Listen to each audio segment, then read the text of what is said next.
Well, I just finished making this video, direct upload, and YouTube didn't like it, so I gotta do it again. Um, Basically, Gary, you called me a theist, a phantasmagorical, and you said I believe in magic.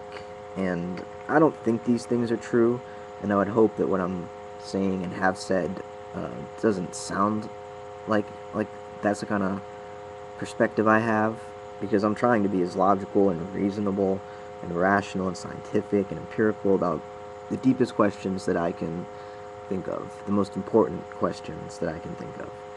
Um, so I'm going to go through most of the points you made in your video. I wrote them down, and I'm going to try to defend my point of view um, in relation to yours as logically and articulately and intelligently as I can.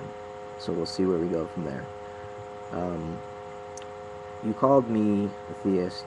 Well, basically, when you do that off the bat, what it shows is anybody who disagrees with you must be an irrational, religious, dogmatic idiot, because your opinions are somehow automatically objective and true. So when you assume that, there's no way you're going to ever be able to communicate with anybody. We can't even really have a conversation. We can't learn anything from each other. So what's the point? Why are you even making YouTube videos? I mean, to communicate with people, you can make videos about just your own ideas. That's fine. But if you're going to communicate with people, you can't just assume that differing, having different worldviews than your own automatically makes someone an idiot or a theist. But anyways, getting past the ad hominem stuff, you said consciousness is about feeling, and I couldn't agree more. And you also made this distinction between digital and analog, that feelings are more like analog. It's a matter of volume, intensity, not the quantity, not the arrangement of digits, because we could think of the intellect as digital, representational, mathematical, and in fact I think it's sort of, we're falsely concretizing. In other words, taking something that's really abstract and making it into the most firm reality and concrete reality, when it's really just an idea, is, when we do materialistic science and we think that everything reduces to its components, to its parts, whether, we're talking about DNA in an organism or atoms in a gas or any solid body or whatever, materialism assumes that everything is a bunch of parts, a bunch of digits, you could say. They're blind. They don't feel anything. They just do what they do. They crunch the equation. They run the algorithm. That's it. Never is there a who, a someone, a consciousness that jumps in and does something from the inside out. It's always just outside.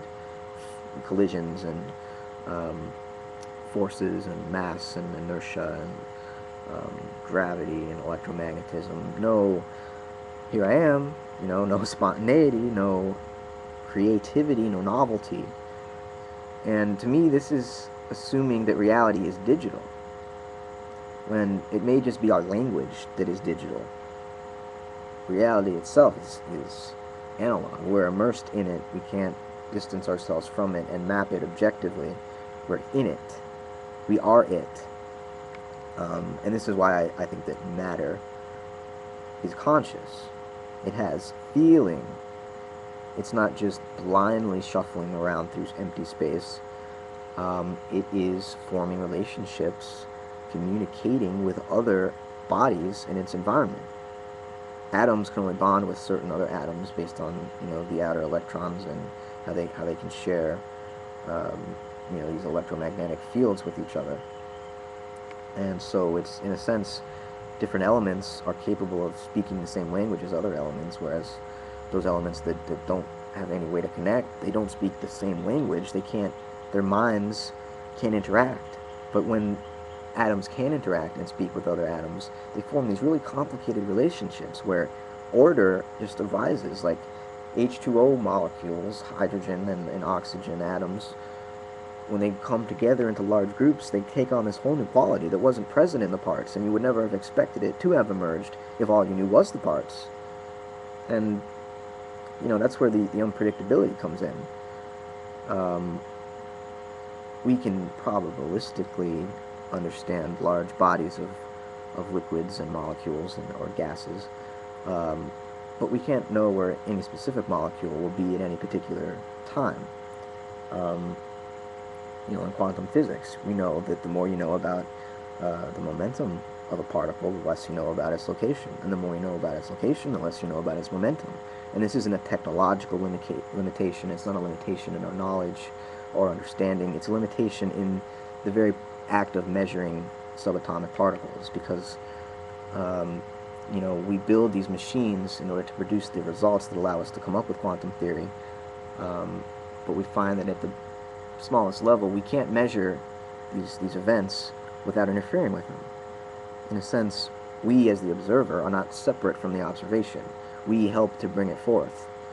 And so knowing what it is independently of us, which is what scientific knowledge was traditionally supposed to be about objectivity, about removing yourself from the phenomenon, just observing, theorizing, this completely reversed what we thought science was. Now the knower and the known are implicated in one another's activity. We're both co-creating reality.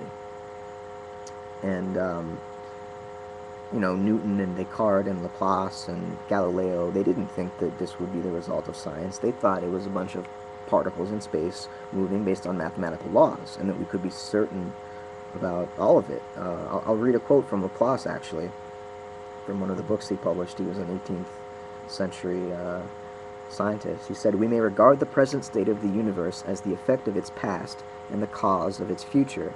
An intellect which at a certain moment would know all forces that set nature in motion, and all positions of all items of which nature is composed, if this intellect were also vast enough to submit these data to analysis, would embrace in a single formula the movements of the greatest bodies of the universe and those of the teeniest atom.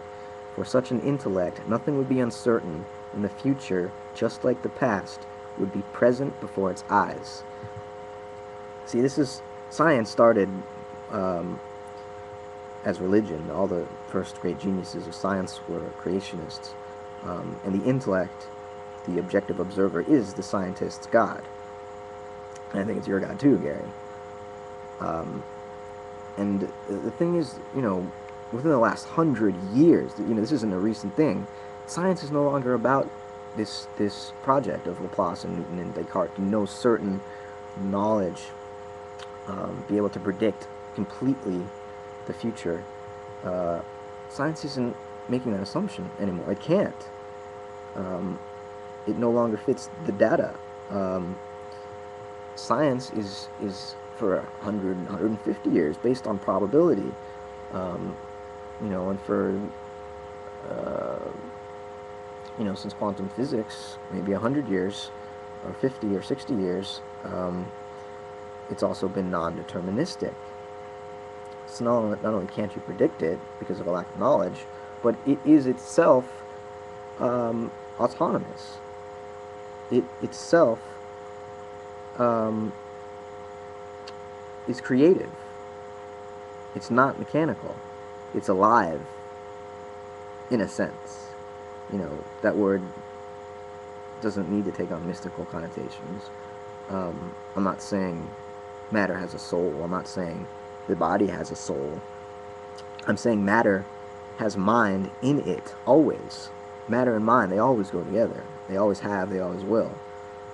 As matter gets more complex, certainly the mind gets more complex too. A body, my body, a human organism, is more conscious. It has a deeper awareness of reality than a molecule or a single cell or a reptile. But it doesn't lack the essential quality of feeling or subjectivity. That's present all the way down, I'm saying. I've got more to say, so I'm going to make another video. This is part 1.